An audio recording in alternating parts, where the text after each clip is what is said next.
Hey everybody, welcome to episode 63 of the All JuveCast, and we're coming off another grind that really shouldn't have been one, but I got my man James joining me here today, and I think it's your third appearance. I can't quite remember, maybe second or third, but It's my great, second. Yeah. yeah, great to have you back, man, and yeah, how have you been? What's been going on with you?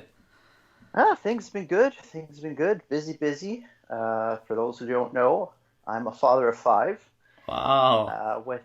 With number six coming any day this week. Uh, Oh, so that's exciting, man. I have yeah. uh, I have one, as most know, an 8-month-old daughter, and right now you're like a legend to me. I If hear I hear that a lot. And what I'll say is it's the hair. It's the hair. You will lose the hair. Okay, all right, Yeah. unreal, man. Well, yeah, that's exciting, man. Congrats on Thank the you. sixth coming. Yeah. What else been going on with you? Just doing that. Anyone who follows me on Twitter at Jimmy_Stallion. I did lose a lot of weight over the summer, so I've officially lost 45 pounds now. Good for Uh, you. just do, just doing keto and just being a lot more active this summer. Started slowly, worked my way up. Was jogging 5K every morning before work, and then I Nice. coach my daughter as well. So we're out there pretty much every afternoon, kicking the ball around. So That's awesome, uh, man. Good for you. yeah, thank you, Good for you. That's thank you. awesome. That's awesome to hear, man. Awesome to hear. Yeah, so this match, Lecce versus Juve. Um, so did you take this match in on your own, or were you with the club? Because you're a member of the fan club out there, right?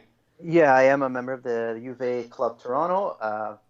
Fortunately for this game, I wasn't able to attend. Normally, I go out for the viewing parties. Okay. Uh, just gonna say hi to the boys, the two Joes, John and Jack. Yeah. Uh, Name drop them. They're great guys, and I was there on midweek to watch the Champions League game with them. Nice. Fortunately, this Saturday, my daughter had practice, Oh, so spent the first half watching her play, and then we rushed home to watch the second half. that's awesome. Uh, yeah, Did, just wanted while we're talking the club, just want to name drop for them. They are having a gala this upcoming Saturday on November the 2nd, and this is the Juventus birthday bash for our Vecchia Sonora.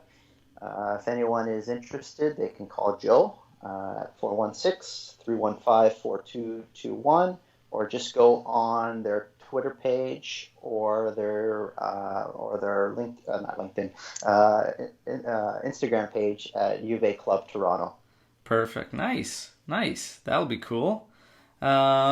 Awesome. And have you been to? Unfortunately, you might not see me there. It all depends on what this baby does this week. Yeah, no doubt, no doubt. Some things, yeah, take precedence, man. But no, that's cool. Sure.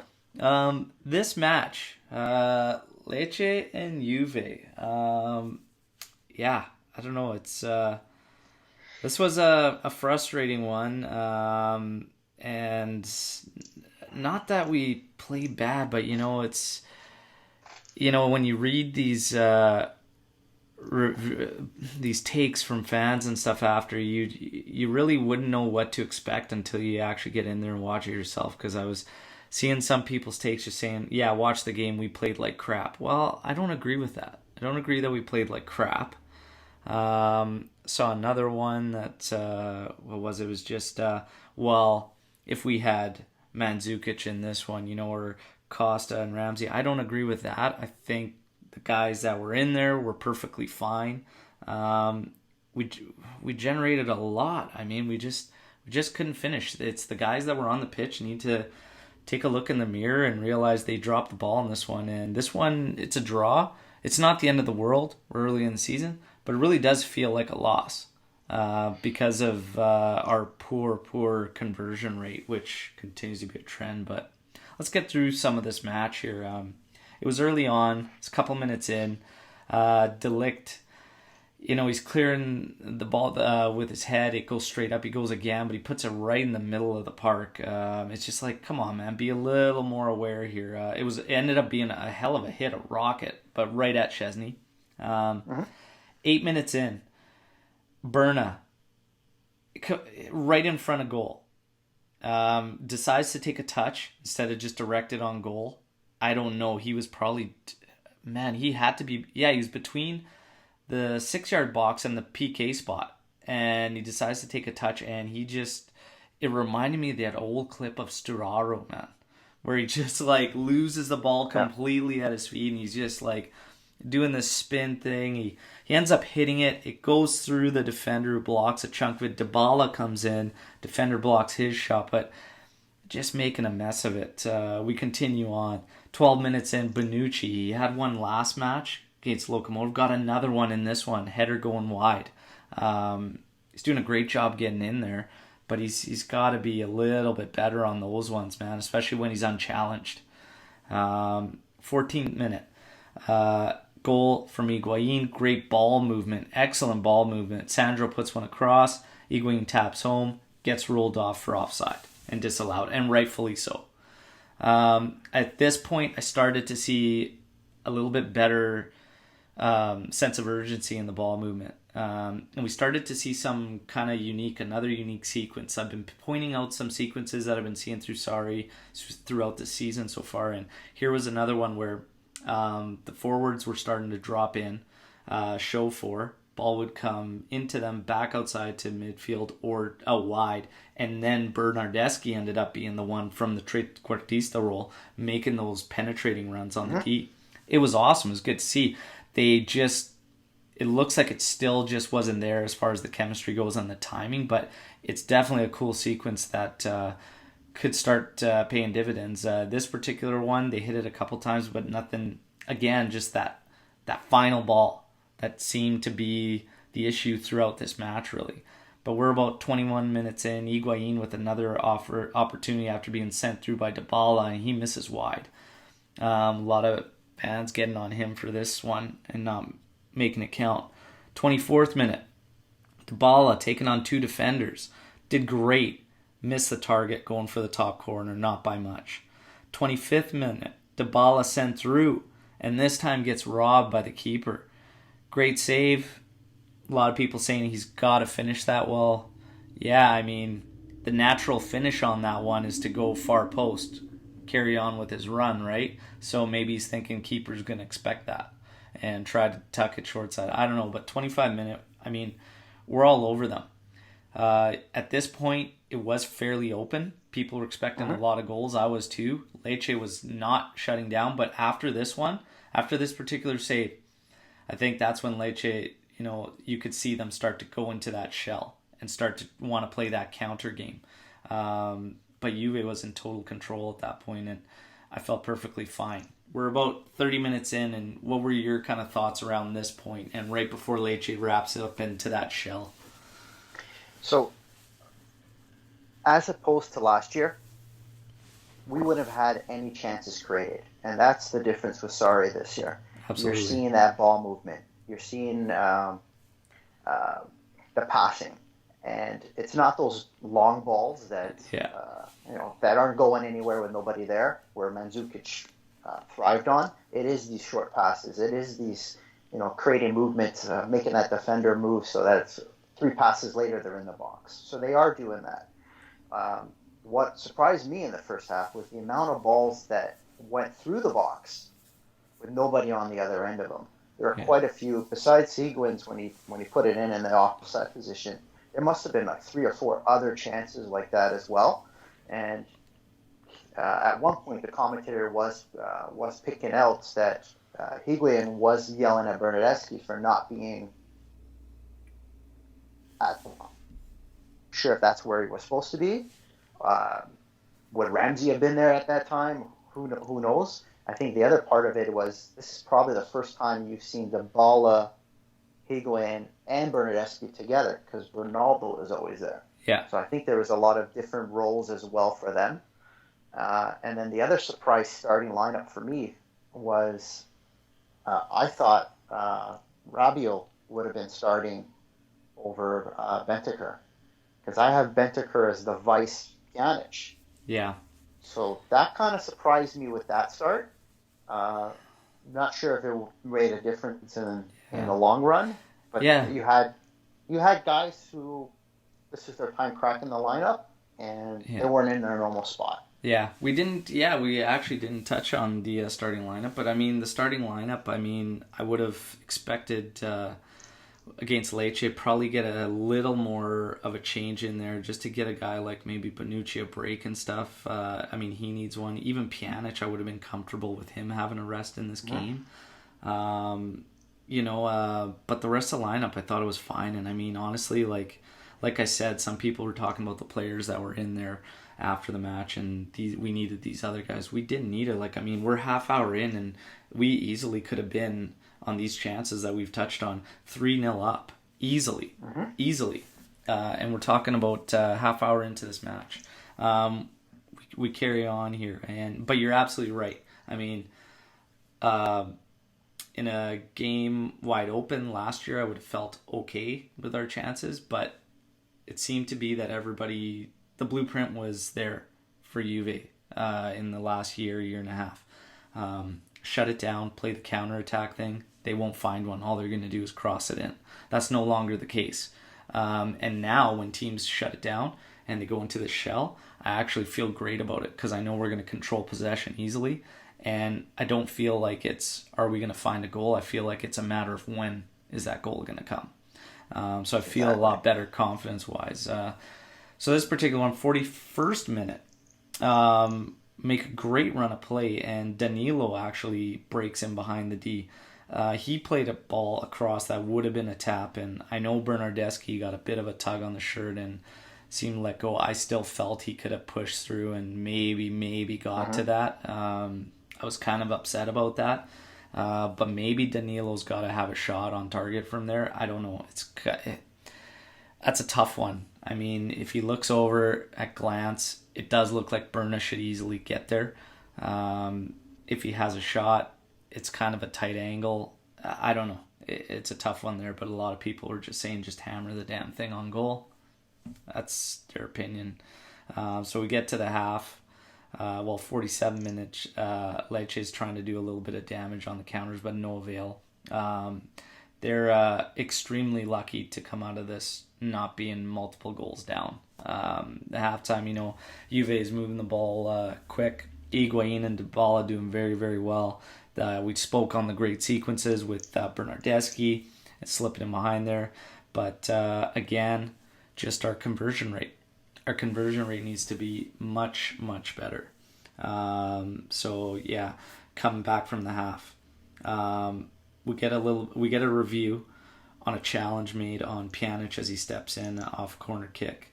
It does end up being a PK.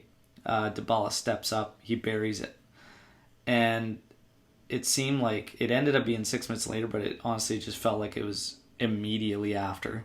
Like we had no time to just kind of celebrate. But 54th minute, Szczesny with a huge save on the ensuing corner kick, handball given to Matthias de Ligt. And it's funny because I happened to be, I think I was looking away or tending to my daughter for a quick second, and I heard that potential handball against Juventus, and instantly, because of what's been going on, I'm like, watch, it's going to be de Ligt in the middle of this thing. Yep. Scrum in the box, and sure shit, it is. And just incredible, man. Incredible. And on this play, there's nothing he could do on this one. Your take on this handball, James. Yeah, that one was just bad luck. Oh, yeah. I can't see any other spot where his hands could have been. The deflection right in front of him, off the player's knee. But I think now, but I think what's happening now is I think they're targeting that. So I think teams are now knowing that his hands are a little loosey-goosey, and they are. This one was a fluke, but from the amount that we're seeing that are hitting him and that are being, even last week, that didn't get called. Yeah. We got to do something about that. And, man, it's unbelievable. It's unbelievable. He pulls him aside and it's shows like him how to carry his hands. We talk about the rules and a lot of fans are on it about the rules and whatnot, and it's like this is turning into a game inside of the actual game with these handballs and this new interpretation and this rule, and it's crazy. Like, to me, it's never a penalty. I mean, there's no way anyone could react that quick off a deflection, taking part in front of you, and his arm was at his side. Like, I mean, his two arms between 4 and 7, that's kind of the rule, and that's exactly where they were. He could have done nothing differently. I put a little fun tweet just to have fun with it after, just like the straight jacket, and I was like, here's Matthias de Ligt's new jersey for the rest of the season. There's nothing else he can do on that one. Even the last one that was the controversy that didn't end up being a PK, these are just crazy bounces and flukes, and it's tough. I don't know, maybe some alterations to the interpretation of these rules and the wording or whatnot, because I don't know, it's getting to be a little much. But yeah, anyways, they get the PK. Yeah, just going to throw it out there. The Pjanic PK, it was a little soft. I would say that was a soft PK. So this potentially could have been just a straight even up call. Could have been. But he called it immediately, and he called it. It wasn't VAR that brought it back. He called it immediately. But looking at VAR, and that's why I say the interpretation of the rule, to me, it's not a penalty. For the exact same reasons that the last one that de Ligt was involved in didn't end up being a PK. It's essentially the exact same reasoning. Bounce, if it's directed to the hand, off a deflection off either the player's foot or body part, or any body part off the player or the opponent, it isn't to be ruled as long as his hands aren't considered in an unnatural position and making his body much bigger. So if he never called it, because I don't think the VAR would have overruled it, because it would still be the ref's judgment. So if he never called it, VAR wouldn't have called it back. So that's why I think this one pretty much was an even up call. Because I don't think VAR would have had him call that back. It's tough that they didn't say go take a look based on that deflection. Like, it's weird. It's just weird to me. Like, there's no consistency with VAR. I'm pro VAR. I think the game needs it for, like, potential game-changing moments and stuff like that. But we're starting to see a real run of inconsistency based on what the ref's going to take a look at, what he's not going to take a look at, what they are still calling, what they're not calling. There's weird inconsistencies there that are coming up, and that's why now people are just like, just get rid of it altogether. But now I think if you get rid of it altogether, you can't, based on the new rules with handball. You absolutely can't, because it would be an absolute gong show in my mind if they were to get rid of it completely. And for offsides alone.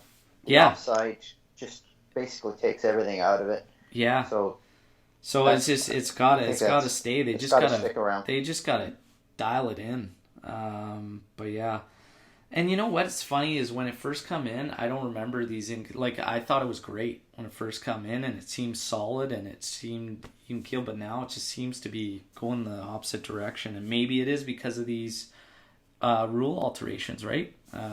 Interesting to see, anyways, what ends up happening with that over time. But they step up for the PK, they tie it.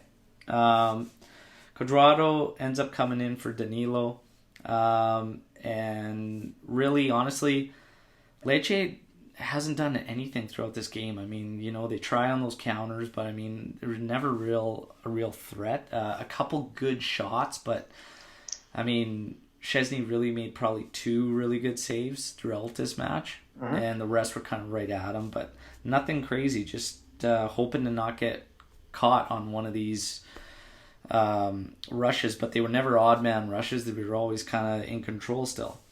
61st minute, Great ball over the top. Bernardeschi does everything right. Everything right. Open, gaping cage. And misses. And at that point, I needed to walk away because my daughter was in the room, and I had to let some words fly. Mm-hmm. Because it was incredible to me on his strong side, his strong foot, that he could not direct that thing in a wide open goal. Right at the corner of the 6-yard box too, so we're not talking an insane angle. Mm-hmm. This is just the most Bernardeschi thing that could have happened at the most inopportune time for this kid. Because he's like, I've talked about it a lot on last year's podcasts. For me, he's, a lot of people I think are hanging on to Atletico and that return match.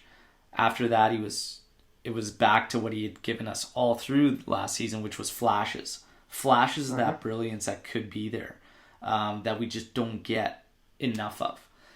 And then this season, the work rate's always there, but it's just that role, that trequartista role, it needs so much more. And even Sarri said it, he needs to be sharp and effective in and around the area in front of goal. It's a huge part of that role. And for whatever reason, this kid, I said it before the season too, and even towards the end last, he's on a make or break year for me as far as his involvement with Juve moving forward. And so far for me, he's not stepped it up enough, and he's not been that guy that we can rely on or really look to the future. And it sucks, and I know there's a lot of Bernardeschi fans out there. I love the kid. I would love nothing more as we're losing all these Italians to have one that could be a stud, that could be a stalwart for us and move forward. But I'm just not getting that from him, man. Your takes on Bernardeschi and then this glaring miss and everything and just what's been surrounding him. Yep. So I had lots of high hopes for this guy. I watched him that under 21 tournament. Thought he was fantastic that summer. I was so happy we signed him. He had flashes the first year. I remember he scored that big goal off the free kick against Fiorentina. Yep.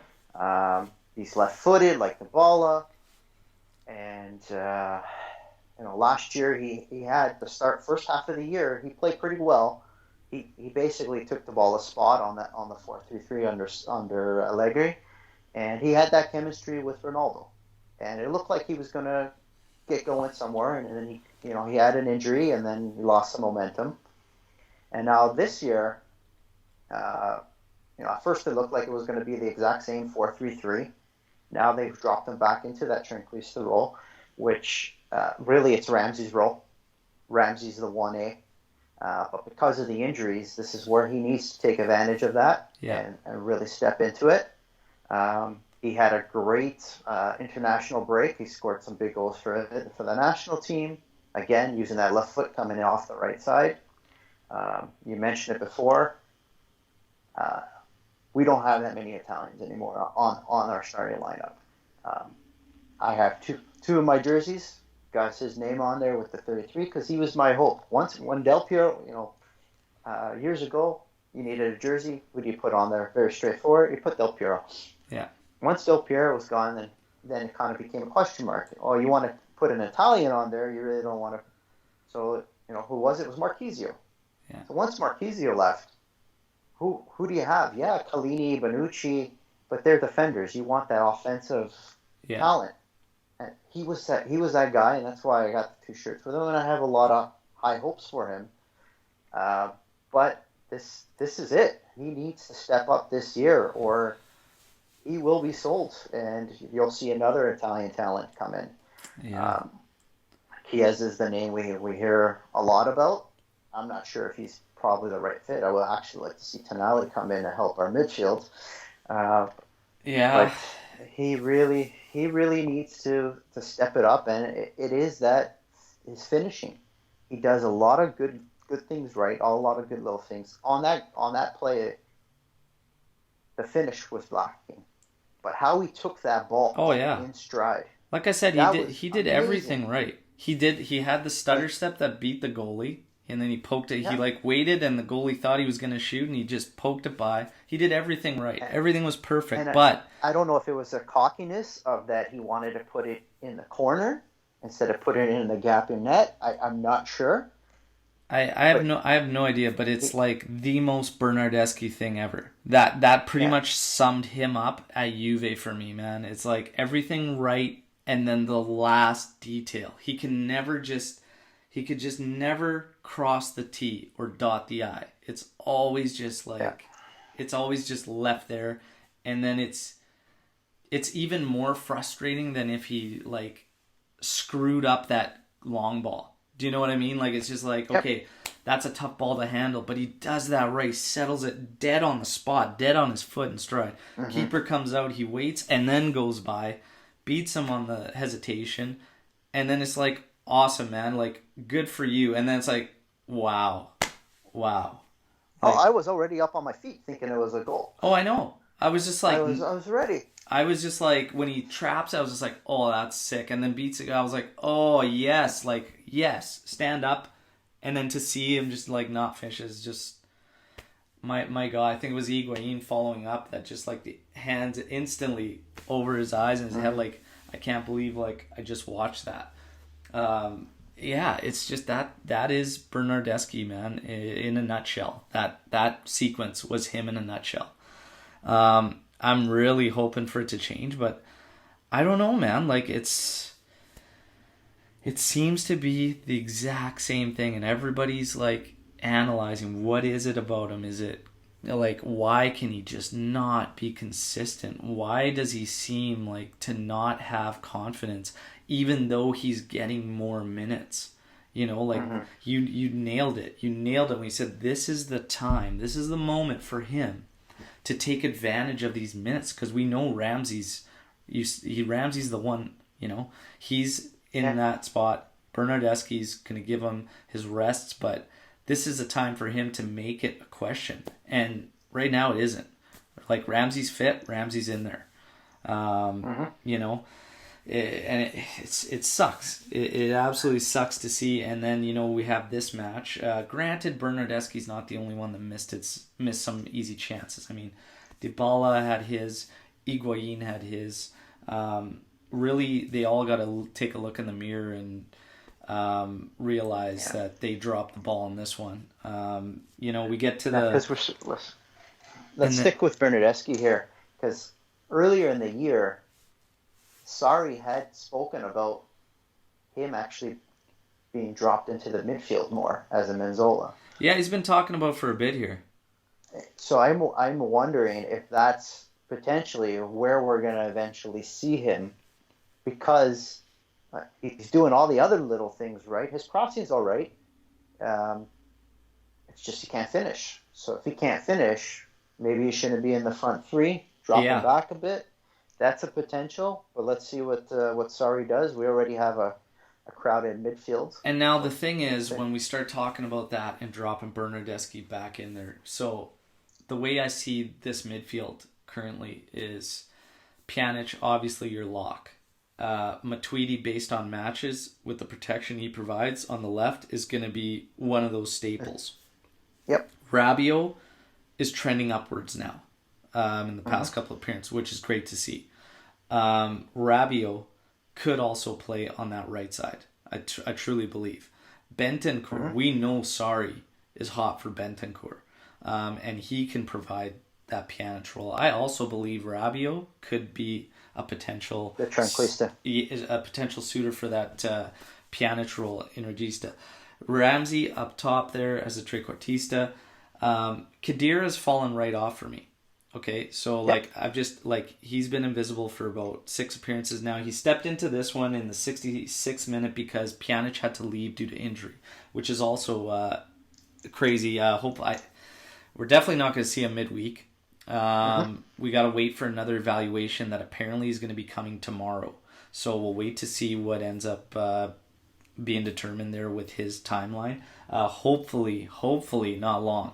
This guy's having a great start to the season. He's been fantastic. So back to Bernardeschi, as we talk about these players in our midfield and whatnot. I don't want to sacrifice Bentancur's minutes because Bernardeschi can't get it done in one of his main roles, which is one of the positions he came to us as. Okay, he came to us from Fiorentina as a winger with the ability to play as an attacking mid or a second striker. These were all positions he was playing at Fiorentina. And he also was a left wing back as well at one point. Yeah. So here's the thing. I'm not, like, in my mind, I don't want to sacrifice Bentancur's minutes and his growth, especially under Sarri, because I think he's off to a great start under the Sarri regime, and I think Bentancur is going to be big for us. And it's time that we find out what we have there. Okay? So I don't want him losing minutes. Matuidi, we talked about what he offers being in there. Rabiot's going to get better. So if it's a matter of Bernardeschi, you haven't cut it up here where you need to be, where our positions that you've been brought to us for, if you can't handle it there, I don't want us to have to figure out, okay, like, can we play him there, whatever. We have great options there this year in the midfield going in there. He could potentially do that, but he would just be in the mix for me. You know what I mean? Yeah, he wouldn't be a guaranteed starter. No. And that's just it, right? So it's like, I can't understand how a guy could not, like, the decision making could just not improve over all this time with Bernardeschi. Like, for me, that is the scary part about it for me, is that people talk about it, well, it's confidence, whatever. Well, what's going to bring up his confidence? Is it game time? Is it consistent minutes in a role now? Because he's starting to get that under Sarri. He's starting to play in the same role. He's getting more minutes, but it's not changing. So it's just, the decision making for me is, how does somebody externally fix that? How could Sarri fix his decision making if it hasn't happened now? That's the part that worries me about Bernardeschi, and that's why I said, like, for me, this year is make or break for him. I don't know. What's his value at now? You know what I mean? Like, how do you put a value on this kid? I don't know. If anything, he should have elevated from Fiorentina, and if you look at his time with them and his time with us, arguably, it's gone the opposite direction. You know what I mean? So it's that's a tough one. It's going to be something that sticks and follows this club throughout this year and the season for sure, is watching Bernardeschi and what ends up happening. And if Sarri follows through with getting him back into the midfield, he's going to have a battle on his hands there, I think, for minutes, even more so than up top there, right? The ideal situation for him is being that change up to Ramsey and or Costa once Costa comes back. Because we still, that's another question mark too. Once he comes back, I'm sure they're going to slide into a 4-3-3 and use the 4-3-1-2 as an offset, right? Just to change it up. So it'll be interesting to see. But yeah, Bernardeschi, it's pretty ugly right now. We'll see what happens. Carrying through with the match, I mean, yeah, we talked about it. Pjanic getting injured, 66th minute. Khedira coming on. Bentancur moved into that Pjanic role. I thought he did a good job.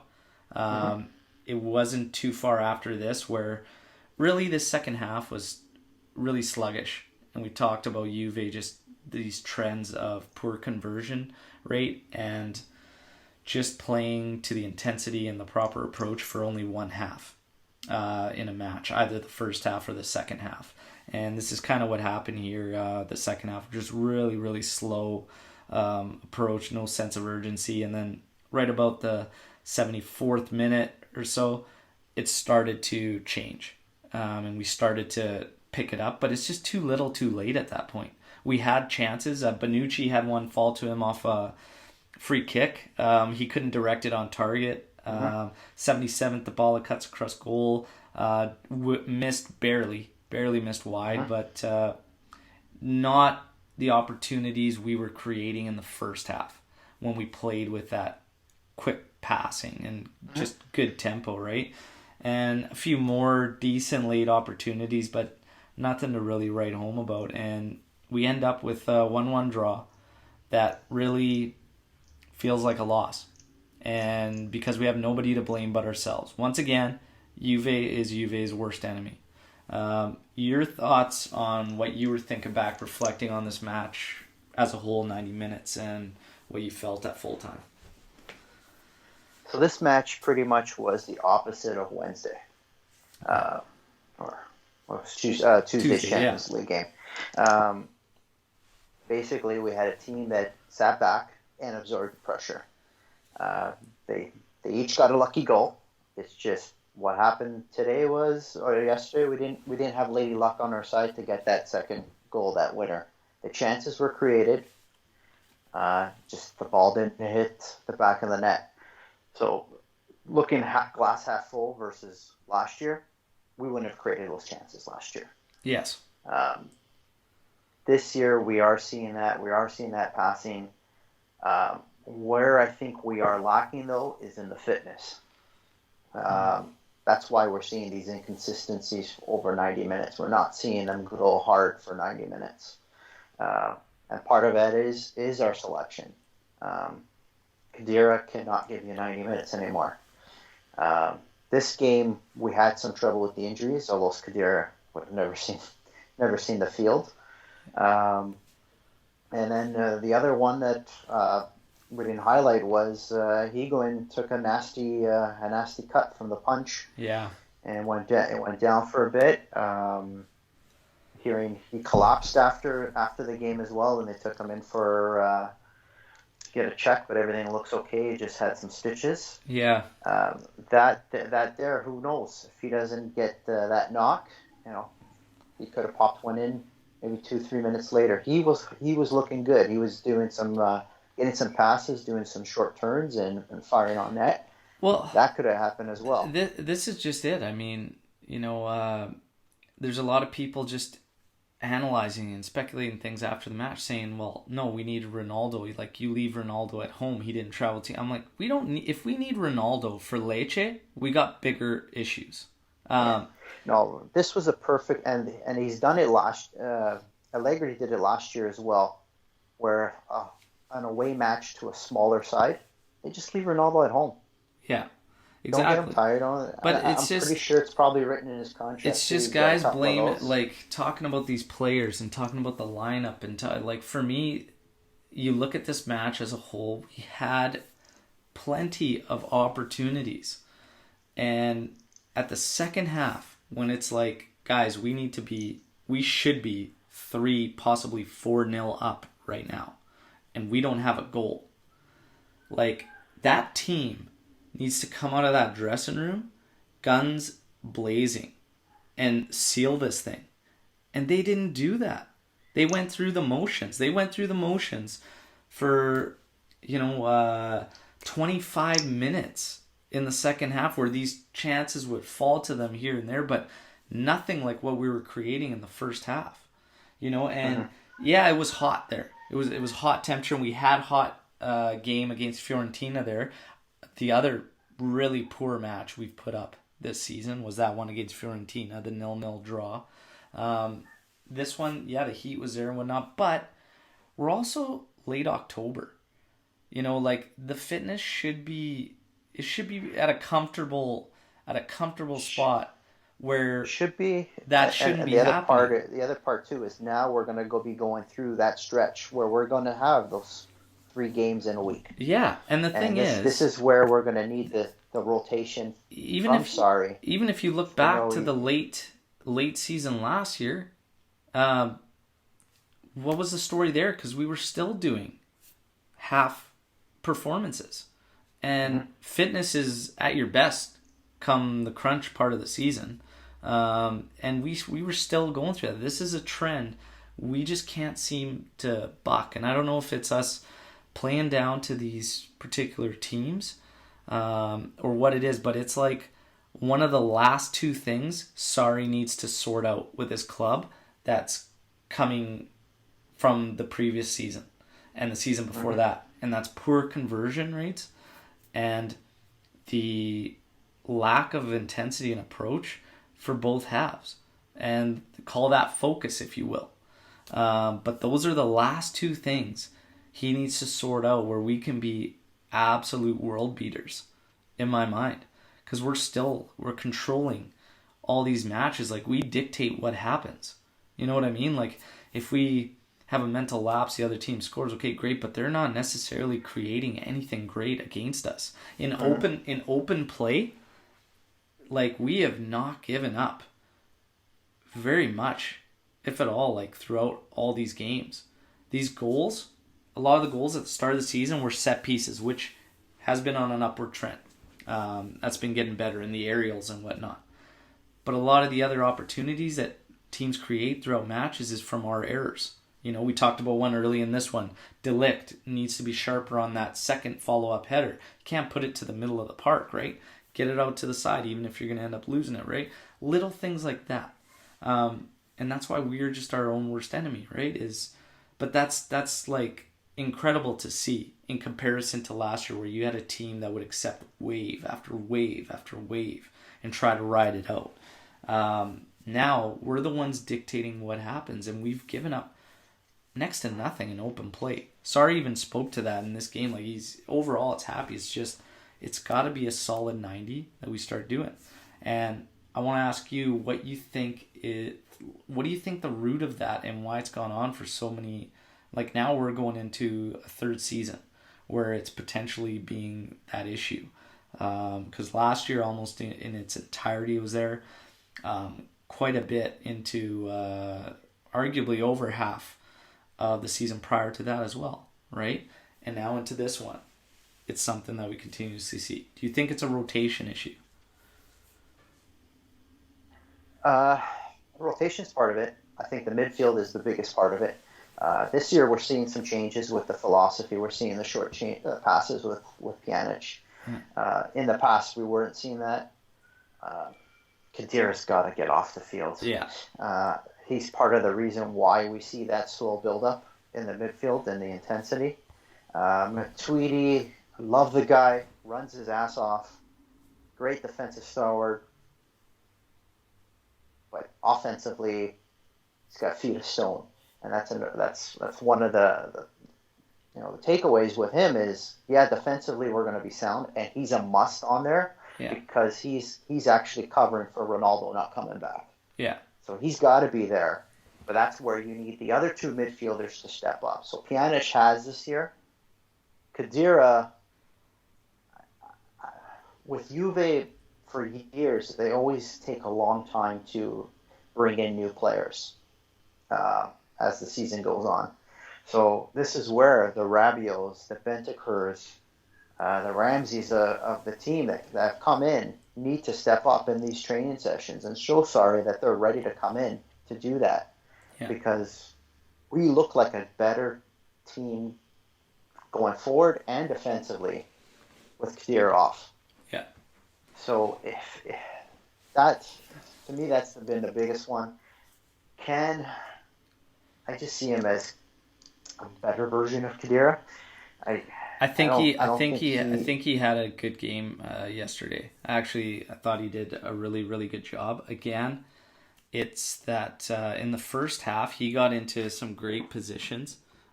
He did very, very well. It was just that final ball that let him down. That final ball that let the entire team down.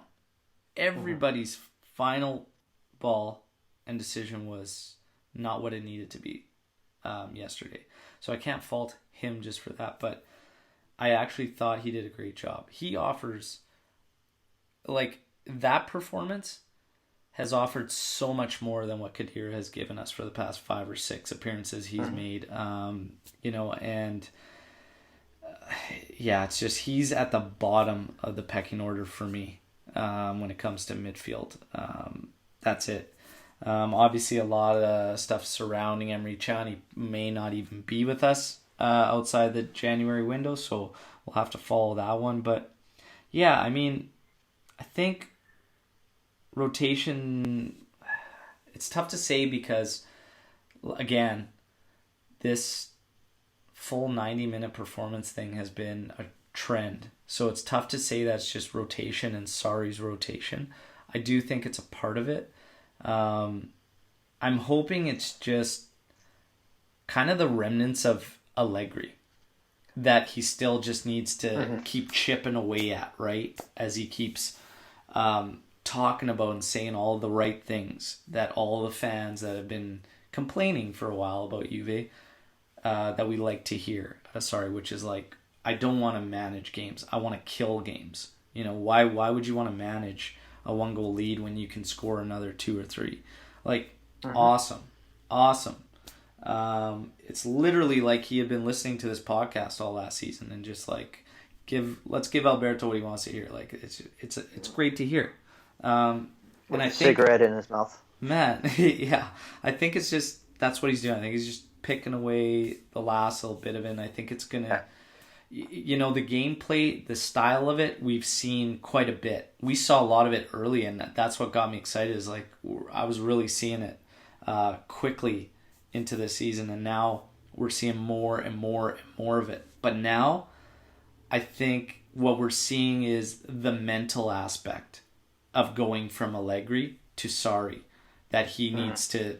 That's going to be like the final piece of the sculpture that he's just going to chip away at to complete. And that's probably going to be the toughest. And we may not even see that until maybe late January, February, to be honest. Because it's hard, because the big core of this team has been with Allegri for quite some time. And it's just, yeah, you're programmed to do that. Just like, you know, you get a 1-goal, okay, you know, we could do this, but Sarri doesn't want that. He doesn't want you to sit back and just start to like, okay, take the foot off the throttle and try to just ease through this. He doesn't want that. He wants the same approach throughout every second of the match. He wants that ball moved with purpose. He doesn't want these slow nothing passes that we end up coughing up and giving opportunities to the other team, which we saw all the time under Allegri after we take the lead. Slow it right down, make these nothing passes. Inch by inch, they start pressing us a little more, till we cough it up and give opportunities and sometimes concede goals. And it's just, he doesn't want that. And that's going to be the toughest thing. But I think it's going to come. But I think that's what we're dealing with now. So everybody talking about, you know, players. Rotation is going to play a part, I believe. Just in the fact that, yeah, he's got to realize, like, Khedira is a limited amount of minutes. These other guys, they need breaks to give you the kind of minutes that you're asking for. So rotation is a part of it, because he's got to be understanding to what he's asking and how many minutes they're getting. Alexandro has blown me away at the amount of minutes this guy's getting, and he's been honestly incredible throughout all this. Like the start of the season, he's had a great start to the season. Compared to where he was the last 2 seasons under Allegri, he's a different player. Yeah, and that's showing what Sarri has done to this team. I put a tweet out sometime this week and basically saying what Sarri has done. When you look at the starting lineup, essentially the only person who wasn't on the team last year is De Ligt. And the only reason he's playing is because Collini's hurt. Yeah. But this Juve looks like a brand new Juve, and it's the philosophy, it's the change of the formation, it's the hey, we're not going to be here Bonucci, here's a long ball, look for Ronaldo. It's all right, Pjanic, back and forth, those triangle passes, which look beautiful once they're going, and we're seeing it. So he's building that confidence. The one thing that I would like is when he was coaching that Napoli team, when Napoli was playing these smaller sides, they were blowing them out 3-4-0. Yeah. Because they never took their foot off the pedal and kept pressing. Under Allegri, even under Conte, they never really, I don't know if it's a Juve philosophy, more like a Don Cherry for Canadian guys listening in here. Just you don't blow your opposition up if you're a superior, better team than them. I don't know if Juve has that philosophy, because we really don't see those 3-4-0 wins. No. It always is that 2-0, and then we pass the ball back and forth. But that opens us up for that team to counter on us, and give it up. Yeah, and the thing is, though, if you look at this game, it should have been a blowout. We had so many opportunities. It really should have been. And then this just comes down to the guys and their finishing. And that's just... That even goes back to last season. We had a stretch there where it was just like, why are we not finding goals? Like, what's going on? And then, Mandzukic and Ronaldo got their chemistry kind of built, and they went on a little spree there where they were getting some goals. We still weren't really blowing teams out, though. And this conversion thing is just crazy. Even Ronaldo himself, I mean, to start this season, for the amount of opportunities he's had, is not burying. And this is just this is just down to the players themselves. They've got to sort out the finishing. I don't know what the hell he's going to do, but I would be so frustrated after this match. I'd probably take all the guys and just run a training session and just say, you're going to finish from all these different angles until you don't screw up 20 in a row or something. I've had it. It's crazy. These need to be goals. They need to be finishing these opportunities. But hopefully that gets wrapped up in sorts here. So this match, I mean, we've touched on everything really with it. I mean, it should have been a comfortable win. We end up with the 1-1 draw. You can easily point the finger at Bernardeschi. As I've said, there's Dybala misses, Higuain misses, many other players, Danilo, Chan, decisions in the final area, Bonucci missing an unchallenged header. The list goes on and on and on in this one. I'm not going to point fingers at players. Fans talking about... I'm not going to point the fingers at just Bernardeschi on that glaring miss. They all need to take a look in the mirror at this one. People talking about us missing Ramsey and Costa, and that's why we lost this one. Absolutely not. I do not agree with that at all. We had more than enough chances to put these guys away.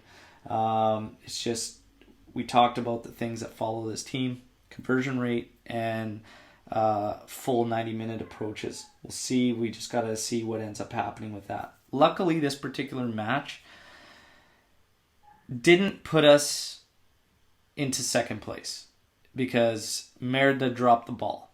And that second goal showed to be offside, but then I know that since then there's been an official that's come in and said you need to look at this particular frame of when Brozovic touches the ball towards Candreva and the defender's foot was sticking out. But to me, when you pull that line out, he's still offside.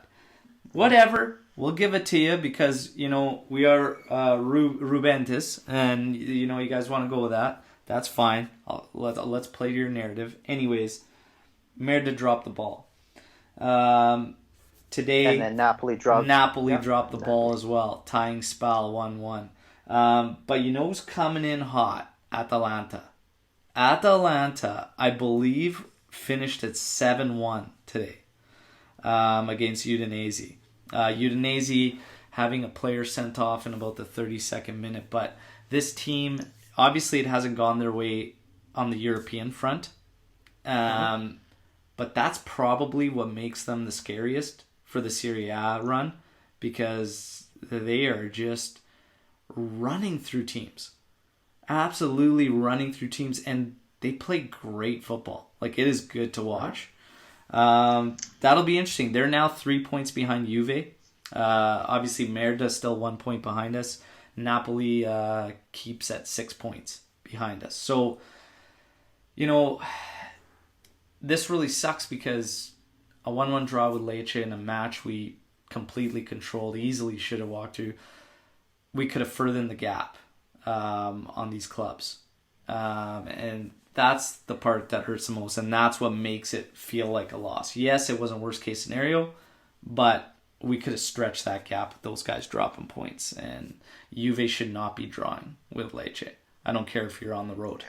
But, yeah, anyways, that's what's happened around the league. So, Yeah, yeah, and this November, there's a big stretch of games for everybody. Um, Atalanta, Inter, Napoli, they're all in Champions Leagues as well. So November is a big stretch of games. We have the deepest bench, yes, and this is where our rotation should give us the strength to drop the least amount of points as possible. Uh, Inter, you know, I'm not gonna lie, I'm a big Conte fan. Uh, he has done some wonders to that team, but that team is not as deep as ours, and he's already kind of started crying that his bench isn't deep enough. yeah. That didn't take Making long. That was excuses, all pretty right? funny. Yeah. Didn't take long for that one to So, come out. You know what? Honestly, that match, Stefano Sensi, I really wish Juve would have went for. mhm, Um, he's a game changer for that club, man. And you saw it in the match against us when he ended up leaving that mhm. pitch. They lost a lot. Change the game. They Yeah. lost a lot. And No, they had a great market. Um, they did some great Conte moves. I think the best thing and what scared me, besides bringing in Conte, the thing that scared me the most was they got rid of their cancer, which was Icardi and Wanda. yeah, So I knew there were going to be a better bounce back season this year. yeah, Um, but even with those changes, with our changes, with the strength of our team, we have arguably the best player in the world. And yeah, the other great thing that I don't think people have talked about enough with Sarri is Sarri has kind of checked his ego aside and knew what was important for Juventus. He had no problems bringing back Gigi Buffon. yeah, Gigi is an established leader. Here you come back. And when you see those shots of the bench, yeah, Gigi's right beside Sarri. It's like there is being an apprenticeship yeah. for Gigi to take over this team in the near future. So I'm seeing that. And then the other big move that he did was he brought Brazzagli in to be on the coaching staff. And we already heard Corrado say what help he has been with him in helping him develop his defensive game. So Oddly uh, enough, it, those set piece issues kind of got shored up very shortly after Barzagli started. Well, when he rejoined the club in that role, yeah, a few games after that, you really started to notice that change and kind of not be as big a highlight and look so unorganized and whatnot. So interesting, anyways, to see that. But yeah, carry on, man. Yeah, the yeah, and that's been I you know yeah, you're it's hard starting to not to see it be. bear It's hard fruit. not to be happy with like. Sorry, right now, I don't think anybody is. Really, We're still the only team in Europe that hasn't lost a game. yeah. It's if you would have Um, said that in a transition, I keep saying this. I keep reiterating each podcast. If you still factor all this in, we're in a transition mode. This could have gone a hell of a lot different. I was actually anticipating it going a lot differently. mhm, So to be still undefeated in all competitions, huge at this point. It's just like I said. I think the last bit is that mental aspect, and that's going to take the longest time, and I would expect that too. Sorry had five, 6 seasons with us. I believe 5 seasons. I think it was five. Allegri? Yeah, Allegri, yeah. Allegri Yeah. was 5 seasons. Yeah, he had five. Yeah, Conte was three. He had five. Yeah, Yeah. so he had 5 seasons with us. And it's not going to just be done like Yep. a flip of a switch, right? So the playing style and, the approach on the pitch has come along, but I would expect that quicker. Now it's just these game moments, getting them out of that muscle memory and just the mental memory of what they used to do throughout all that Hmm. time, right? And it makes sense that it's going to take the longest. We just got to have a little more patience, and I think we should have that anyways because it's gone so good so far, which is better than what most anticipated. So let's just see what ends up happening there. Um, moving away from the table and whatnot, there's a little bit of news coming out for Juve. Juventus seeking a €300 million capital increase for a development plan stretching from this season to the 2024 season, and some moves that Agnelli wants to make. We also got word that the Jeep sponsorship is increasing, which needed to happen. It was absolutely ridiculous that we were so low for sponsorships through them. Here's an idea of how low it was. Teams that were ahead of us: Borussia Dortmund, Schalke, Wolfsburg, Milan, Sassuolo, Tottenham, Arsenal. These are all clubs that were ahead of us in these deals. This new deal actually pulls us up to about 5th or 6th on the list. Basically behind Barca, Real, and the 2 Manchester clubs. And there might be another club. PSG might be ahead of us. But yeah, that's where we need to be. That's where we need to be. It was ridiculous to have all those other clubs. Like, this is money we're leaving on the table, and we've left on the table for quite a few years now. Many, many years now. So it's like, let's get where we need to be. This €300 million capital increase. A lot of talk about them looking for the next Ronaldo in his prime, though. And I know that the tabloids, they just want to jump all over the name Mbappe and just run with that, and that's the game plan. All these things are going to come out, but let's just see what ends up happening. It's a very, very promising sign, though. We know that the last financial report ended up coming out with a 39 million negative 39 million, which is actually a lot better than I would have anticipated, especially taking into account we got knocked out by Ajax sooner than we would have thought we would in Champions League. But your thoughts with the sponsorship news, and then Agnelli seeking this 300 million capital increase and whatnot. It's obviously it's great, especially like all of us that have been there from the get-go, from 2006 to now and where we're at, and to see him want to continue to drive and continue to push, fantastic. So yeah, just your quick thoughts on touching on that. Yeah, part of the reason why Juve have separated themselves from the rest of Serie A is their financial management, and this is the leadership from the Agnellis on how to grow the business side plus the sporting side. They were the first to jump on having their own stadium, which created its own revenue streams. And now they're looking. They've done everything they can possibly do within Italy, and now they're focusing more on that global. And how do they do that? So English Twitter, they made changes to their social media. They're a lot more active, a lot more funnier, especially after the Inter win. Sorry, my battery's down here, and I'm just going to pop over there to the charger while we talk. Yeah, no worries. The other thing that they've done is, besides social media, the logo change, the sponsorship deal with Adidas. They're to find different ways to find this revenue. So Ronaldo himself, just by signing Ronaldo, Juve gained, I forget the exact number, but a shitload. We can use that in Pharisees of followers.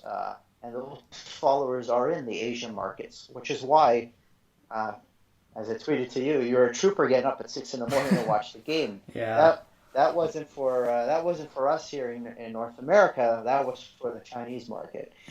So these are the things that they're doing to target where they're, I would say, business acclaim compared to the Milans, who went out and spent, and even Inter went out and spent and got themselves in FFP trouble, is they're doing it slowly. The Ronaldo signing is why we're in the negative number. If we didn't sign Ronaldo, we wouldn't be in that negative number. But it was an opportunity to go get. So then how do you fix that? So they try to fix it on the sporting side. They try to make some sales. Didn't happen. All right, how do you fix it long term? We get more investment coming in, the capital. So this is one way to do it, and then I think he kind of killed two birds with one stone because he's going in there saying, "Hey, we're going to do this so that we don't get an FFP trouble," but also we're looking for the next Ronaldo, Yeah. whoever that may be. This now puts them in financial position to go get them and not have to sell to balance, which was pretty much what they were doing the last, I would say, 3-4 years. Because for every Pepita that came, we had to sell Pogba. Yeah. We had to make some big sales. Vidal went, and that's how that brought in Pjanic. Like these are the sales that needed to happen. So now going into coming up, do they really need to sell anybody? Well, I'm sure they will as part of the sporting thing for the team, but Yeah. they have this money to back them up. Yeah. No, it's great. And touching on the selling part, you know, Baratici was speaking about obviously the Dybala potential move in the summer, and he was talking about the team needing to be alert to incoming as well as outgoing opportunities, and they need to be careful and they need to make the right assessments. And he says that applies to Dybala as well as other players. We always try to keep our best players. The only top guys that we sold were Pogba and Vidal, even Bonucci, but we ended up bringing them back. So here's the thing, and I know this kind of sparked quite a bit of conversation through social media and whatnot, but like honestly, after seeing what we were trying to do with Dybala, I don't believe anything that they say. I take everything like now, and it's just like in one ear, out the other. I know they're trying to renew Dybala's contract. That even doesn't mean shit, really. And they could still turn around and sell him at any point. It's crazy to me, for me, especially factoring in Dybala. Like, he was another guy. We talked about Bernardeschi earlier. I put Dybala on a make or break season with Juve and continue on this season. I said, let's get Sarri in. Let's start playing the right kind of ball, the kind of ball that suits a player like Dybala. And if he still doesn't cut it, then that's it. We cut the cord. It ain't happening anymore. But now we see what he's been doing. And it's just fantastic. And maybe it was what happened in the summer that fueled it as well. As well as Sarri playing that ball. Whatever it was, Dybala is back to the Dybala we wanted to see. And maybe then some. It's just, it's fantastic to see. But, we can't be hung up on what Baratici, what they're saying, because we just know now that, they spoke up on Dybala and how important he was to the club moving forward and everything like that, and then tried to push him hard at the end of that Mercado. And now all these words, you just got to take with a grain of salt, and whatever happens ends up happening. But in our assessments of outgoing opportunities, like, the team has always been poor as far as selling guys. It's just not our strong point. I touched on that, I think it was 2 podcasts ago. It's just not a strength of Juve's. And then, like, to be able to walk out on a guy like Dybala like that, to me, was just mind-blowing. What I want to get at with all this is, where's your confidence so far in Baratici? Like, if you had to rate it on a scale of 1 to 10 so far, how do you feel personally in giving a rating to Baratici at this point?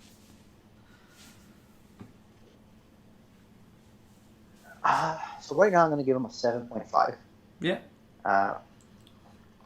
He was the person responsible for Ronaldo. Even though it was the Morata era, it was Baratici who brought Ronaldo in. With that being said, that changed the entire team. Prior to that, this was Dybala's team. The formation was the formation, and Dybala and Allegri. When Ronaldo came in, it changed everything. So that's why Allegri isn't there anymore. Part of it is he didn't feel the team to take the Ronaldo. So now they basically have to kind of still continue to win, rebuild the team on the fly. So the bringing back of Bonucci, that I think that was more both player and club realized they were better together than apart, and that made that happen. If you remember last year, everybody was going nuts that we gave up such a young defender for him. He hasn't done anything in Milan. Yeah. Part of it has been injury-wise. So, like, okay, there's another win. We were talking about Bernardeschi before. That same summer, we had signed Schick, and then a failed medical let Bernardeschi come in. I'd rather have Bernardeschi than Schick right now. Yes. So there's a few things where we've done better. The Cancelo move, I actually think they did the right thing there. They pocketed some good money. They basically brought in, using their existing resource in Corrado. That was probably because they had handcuffed themselves in the first place with these extensions. Because then you've got the moves that we made that I don't know, man. Like, so we lose Cancelo and we bring in Danilo, and so far that is what it is. Whatever, Cuadrado may have even taken Cancelo's job had he been here, but Danilo hasn't been exactly world beater, and he's been injured for a bit here, just getting back, whatever. But even before that, I mean, he had one pretty solid performance, and then just average after that. But we lose Spinazzola. We bring in Pellegrini, but then we don't even keep him. We loan him out, whatever. Hopefully he comes back in January because we need the rest for Sandro. And Pellegrini has shown he can ball. So hopefully you do that one. That one's not so bad because we bring Pellegrini in. But Moise Kean, and then having older strikers. And losing Moise Kean kind of sucked. Kind of hurt. Good Italian kid, loved the club. Scored big goals for us last season. Came up huge. And I know everybody wants to highlight what he's doing in Everton. You can't put a team like Everton with Juve. And I refuse to believe that it's better for him to go there and chew up minutes with that club instead of taking cameos here and there with Juve and training with our guys. It's not the same level. It's not the same thing. He would have been much better off staying here if it was opposed to getting minutes over there with Everton. But yeah, these are things that didn't need to happen. We extended Mandzukic. We didn't have to. We didn't need to. We extended Khedira. We didn't have to. Didn't need to. It's almost like we just get so. But those moves though, those moves were to satisfy the previous coach. Which is just mind blowing, but still, regardless, which is why I never understood them, because they weren't going anywhere. So they were rewarding them, but now, like, that's the thing in soccer, things change. So now with the new coach, and that's pretty much why we're in the spot that we're at. I fully think that if Juve beat Ajax, Allegri is still the coach. Yeah, I don't know, man. I think watching that team play changed everything. And I think watching that team play, I think everybody knew that whole season was drowned out. I don't even think the results. Obviously, the results still didn't save him because we still we dropped Coppa Italia, right? But still walked away with Scudetto. I don't even know. I think getting knocked out even around after Ajax, I don't even know if that would have saved him, to be honest. I mean, and Paratici even spoke to that too, even when he was talking about this whole Dybala situation. I mean, he said there was no breaking point with Allegri.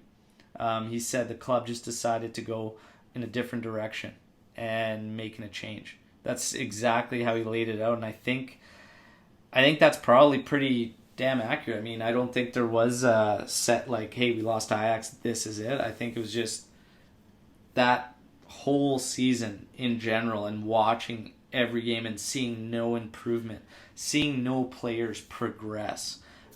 Just it had to happen. It was just it was natural. Maybe even Ronaldo played a part in that. He showed so much frustration on the pitch, off of in just the way we played, and I think maybe they were feeling the heat about that, and the fact that we know we have a pretty short window with Cristiano, and they just believe that continuing on that way is not going to get the best out of him or the best out of us and what we can do.